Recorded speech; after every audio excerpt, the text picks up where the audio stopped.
Hi, it's Mr. Logue here again. Just going to give you a little bit of a writing task to do now that you've finished your spellings.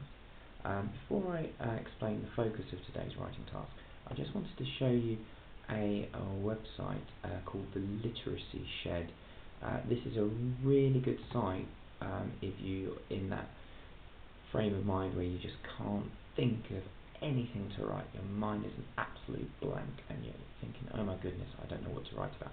Lots of great videos on here that you can watch just for inspiration.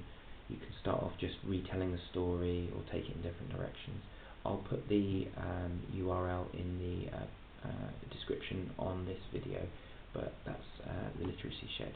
Right, so on to the lesson. Right, okay, so today's focus for our writing task is going to be using pairs of adverbs. You can write that as your learning objective, but as long as you're aware that our focus is to use pairs of adverbs in our writing, then that will be excellent. Here is some writing I did a short while ago. Katie pulled open the door and peered inside. She was surprised to see a small, wide-eyed boy crouching there. So as you can see, at the moment, I haven't really used any adverbs in my writing. And what can happen if we get into the habit of starting a story with the name of the character and then the pronoun of the character, we kind of get into a pattern of repeating that as we go through. And one of the great ways of varying our writing a little bit so it stays interesting for the reader is to use different types of openers. And the type of opener I would like us to focus on today is the double ly opening. This is adapted from Alan Peate's sentences, so credit to Alan Peate for coming up with this. Let's have a look at some examples of double ly openings. Slowly and carefully he swam. Loudly and heartily she laughed. Quickly and purposefully they marched. Anxiously but curiously we hid.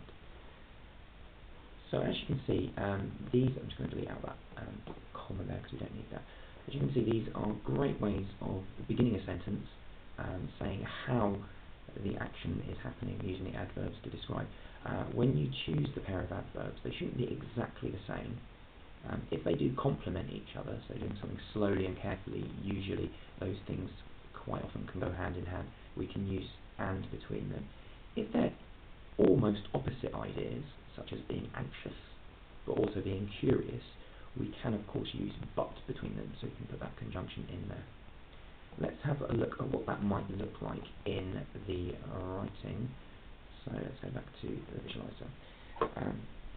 I'm just going to use that very first or the last idea on there. So in here, at the beginning, I'm going to change it to anxiously.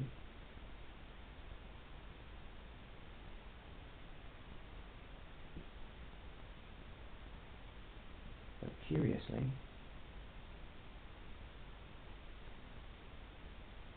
You remember what I need now? Yeah, comma after the front of the adverbial. Anxiously but curiously, Katie pulled open the door and peered inside.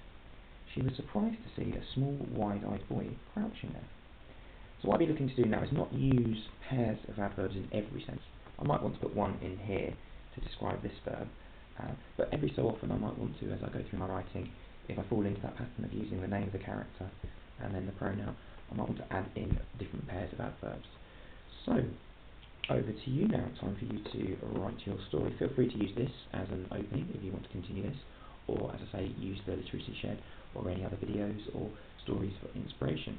I look forward to hearing about your writing. Let me know how you get on. Pop some ideas in the comments box. If you want to share your whole story with me, absolutely, I'm eager to read it. Okay, bye for now.